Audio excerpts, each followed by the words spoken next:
চূড়ান্ত বার্তা, সতর্ক বার্তার কোনো কিছুর প্রয়োজন নেই। দলীয় সিদ্ধান্ত দেওয়া হয়েছে, বাংলাদেশে নির্বাচন বলে কিছু নাই। নির্বাচন বললে কোনো শব্দ বাংলাদেশের মানুষ বিশ্বাসই করে না।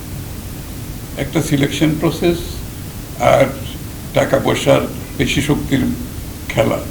সুতরাং একটা যেখানে কোনো নির্বাচনই হবে না, যেখানে একটা সিলেকশন প্রসেস, বাংলাদেশের নির্বাচনটাই হয়ে গেছে বর্তমান সরকার দলীয় লোকের, তারাই সিলেকশন করবে, তারা যাদেরকে চাই তারা হবে। আর নির্বাচন কমিশনের উপরে কারো আস্থা নেই, নির্বাচন ব্যবস্থার উপরে কারো কোনো আস্থা নেই। নির্বাচন বললে কোনো শব্দ বাংলাদেশের মানুষ বিশ্বাসই করে না। সুতরাং কারো যদি মাথা নষ্ট হয়, নির্বাচন করতে চায়, সেটা তো তাদের সমস্যা। আর দলের পক্ষ থেকে যে সিদ্ধান্ত দেওয়া হয়েছে সেটা ভায়োলেশন হলে দলের গঠনতন্ত্রে যে ব্যবস্থা নেওয়া, সেই ব্যবস্থা নেওয়া হবে।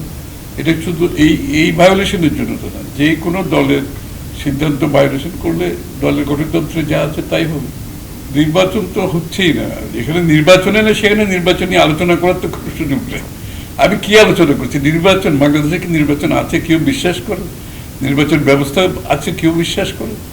কেউ তো বিশ্বাস করে না। সুতরাং সেটা তো আলোচনার বিষয় নয় বাংলাদেশে। এখন আমরা যারা বাংলাদেশের নির্বাচন ব্যবস্থাকে ধ্বংস করে দিয়ে ক্ষমতা জোর করে দখল করে বসে আছে, জনগণকে বাইরে রেখে,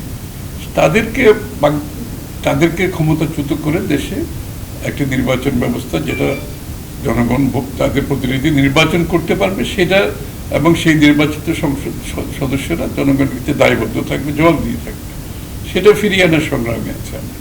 সুতরাং এই ধরনের নির্বাচন নিয়ে আলোচনা করার তো কোনো সুযোগ নেই। আমি নির্বাচন বলে কিছু থাকলেও তো আমি নির্বাচন নিয়ে আলোচনা করি।